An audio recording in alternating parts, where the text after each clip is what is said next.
Hércules chega ao seu 9º trabalho. E aí já abro um parêntese para aqueles que já nos acompanham já sabem, mas você que está chegando hoje, nós seguimos a ordem dos trabalhos de Hércules associado à mandala astrológica. Então esse trabalho, que ele afastar, ou melhor, vencer as aves de Estínfalo, que são aves com penas de bronze, em alguns contos ele vai aparecer como o 3º trabalho de Hércules. Mas aqui ele aparece como o 9º trabalho e vamos entender como é que Hércules supera este trabalho e qual o impacto disso no nosso ser íntimo, no nosso processo de desenvolvimento como ser.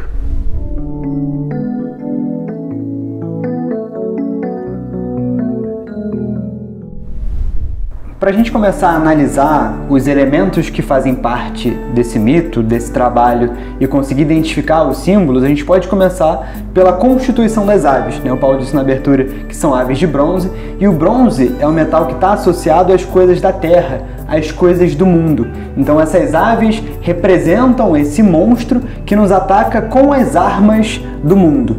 E aí, quando a gente associa, obviamente, a ave, a gente pensa no céu, no ar. E o ar é o elemento que está associado aos pensamentos. Então essas aves, de maneira geral, são os pensamentos mundanos que fazem parte da nossa mente, que compõem a nossa mente e nos dificultam um processo que Hércules está passando, que é o de se tornar Deus de fato. E em algumas histórias, a gente tem que essas aves são tão numerosas que elas ocupam o céu como um todo. Ou seja, elas ofuscam a capacidade de Hércules de enxergar o sol, de enxergar o céu, de enxergar aquilo que é sagrado. Nós, obviamente, como seres representados por Hércules nessa história, portanto, temos nessas aves, nesses pensamentos, algumas das armadilhas que nos impedem de crescer e de nos desenvolver no nosso caminho esotérico. E aí, como toda a história, como todo o trabalho de Hércules, ele busca por vezes utilizar ferramentas que ele aprendeu, que ele adquiriu em outros trabalhos. Algumas delas funcionam, por exemplo, ele é protegido pela pele do leão de Nemeia, então as penas de bronze e as armas que essas aves têm não o ferem, mas como a armadilha que ele usou para prender o javali de Erimanto, ele não consegue superar aquele desafio. Então, por mais que aquilo que ele aprendeu anteriormente o torne capaz de enfrentar aquele novo monstro, aquela nova etapa, ele precisa de algo a mais para conseguir superá-lo. E é aí que ele precisa então recorrer, como nas outras histórias, como nos outros trabalhos, ao que está para além do mundo manifesto, ao que está para além do que essas aves representam. Em outras palavras, Hércules está sempre roubando, né? Porque ele nunca passa pelas provas. Ele não resolve nada. Ele nunca passa pelas provas sozinho, né? Nunca passa pelas provas sozinho. Mas, brincadeirinha, porque é sempre bom. Essa é uma análise que a gente pode, de fato, fazer quando a gente analisa, quando a gente olha para o texto de maneira crua, né? Nua e crua. A Hércules sempre está roubando, ele está sempre com ajuda, o trabalho é dele, a prova é dele, mas ele está sempre lá trazendo coleguinha para ajudar, se ancorando nisso, naquilo. Essa é uma forma de entender, mas se você entende o texto como ele realmente deve ser entendido, se você entende o mito como ele de fato deve ser entendido, faz todo sentido o Hércules ter ajuda. Por quê? Porque na nossa vida nós também temos provas para passar, e essas provas, por mais que elas sejam provas pessoais, a gente nunca está sozinho. Ou seja, as provas são nossas, mas assim como Hércules, a gente também está sempre roubando. Por quê? Porque a gente está sempre sendo auxiliado, ou pelo menos está tentando nos auxiliar, né? Sempre tem algo elevado que está tentando ali falar, ó, eu tô contigo, eu vou com você, eu te ensino como. Às vezes a gente dá ouvidos, às vezes não. Hércules, como o João bem disse, né, ele está na sua jornada para se tornar aquilo que ele é, um ser divino. Logo, ele está aprendendo a dar ouvidos ao seu lado divino, né? Ele está aprendendo que o lado divino dele pode ajudar ele não apenas a passar pelas provas, mas também a sair vivo delas, né? Então, só pegando a ideia que o João já trouxe das aves, né? As aves são os pensamentos, elas representam esses pensamentos corrompidos, esses pensamentos desarmônicos, barulhentos, que ofuscam a nossa visão do sol, que ofuscam a nossa visão da divindade, que nos deixam confusos e desarmônicos, né? Pegando um pouquinho do nosso último vídeo, caso você não assista depois, vale a pena você conferir, que a gente falou sobre, referente ao signo de Escorpião, o 8º trabalho de Hércules. Ele tem um pântano, né? Ele tem as águas ali que ele precisa pacificar, as águas das emoções, né?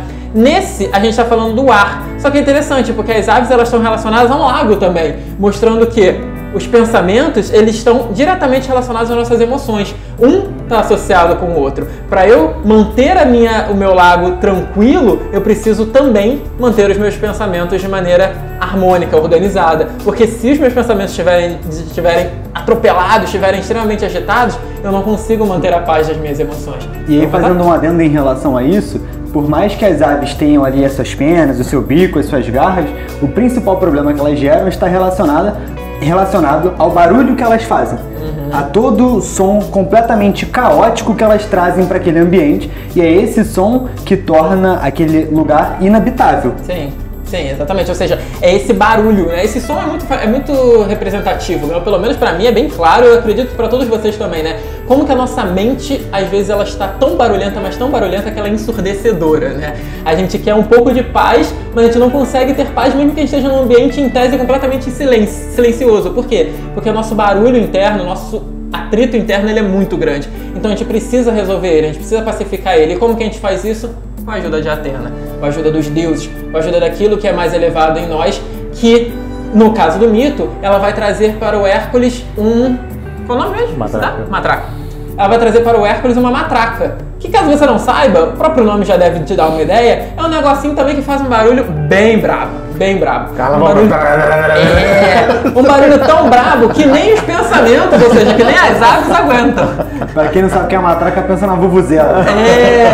Então assim, tenta imaginar, é combater fogo com fogo? Mas não é, mas assim, tenta imaginar que se os seus pensamentos eles fazem um barulho ensurdecedor, você precisa fazer um barulho mais ensurdecedor ainda. Mas esse barulho mais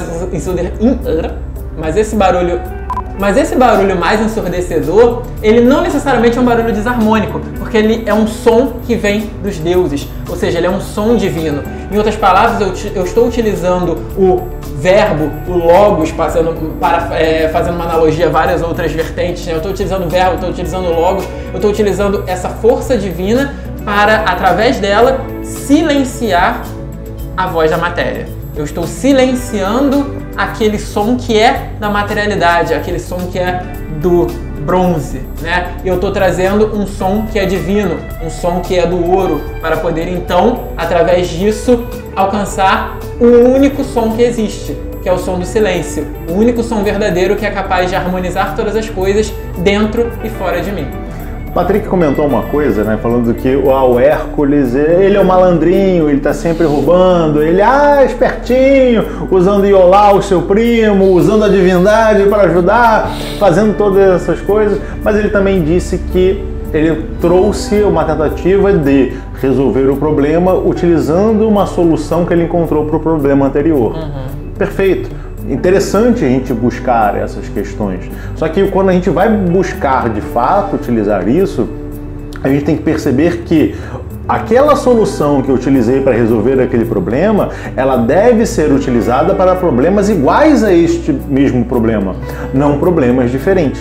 Problemas diferentes demandam uma nova solução, uma solução diferente, por mais que eu possa me inspirar nessa solução anterior, porque são situações diferentes, são formas diferentes. Eu mantenho a essência e aplico uma forma diferente. E aí é interessante a gente buscar, né, esse trabalho, ele costuma estar associado ao signo de Sagitário, porque o Sagitário ele é meio animal, meio humano, aspirando à divindade. Ou seja, é o processo de elevação de fato. A gente está abandonando a materialidade, se transformando em um humano que aspira à própria divindade. Ou seja, ele segue a porção divina que existe dentro dele, que existe dentro de todos nós. Hércules, como um semideus, vai representar justamente isso, essa transição do humano para o divino. Ele tem um invólucro humano, mas ele aspira manifestar essa porção divina dele no mundo, e é por isso que ele age no mundo. Através dessa transição, a gente tem normalmente nos vinculando, a gente tem normalmente a ideia de nos vincularmos àquilo que a gente já fez, certo? Isso é interessante, mas a gente esquece o que nos levou a fazer aquilo. Perceba, quando o Hércules passou pelos problemas dos trabalhos antigos, ele tentava uma coisa do ponto de vista humano, falhava miseravelmente, entrava em contato com o divino vinha e dava uma forma dele resolver. Ele ia lá e aplicava aquela forma divina para resolver a questão e pacificava aquele nível. Chegou nesse nível, o que você deveria fazer? Tentar resolver de forma humana? Não. Você tenta resolver de forma divina. Como? Entra em contato com o divino. Só que o Hércules ainda é humano nessa jornada. Então o que ele faz? Ele tenta resolver de forma humana. Mas Paulo, ele não fez a mesma coisa do trabalho passado, que foi um trabalho divino? Sim, mas ele está aplicando de maneira humana, ou seja, ele não está percebendo as situações como situações diferentes. Então é importante que a gente faça sempre essa questão. Chegou, encontrou um desafio, se eleva. Vê de cima, ao ver de cima, você consegue descer. Esse trabalho é complicado porque esse ver de cima ele é bloqueado pelas aves que fazem barulho nos pensamentos, de fato. Mas depende muito de como você percebe a vida.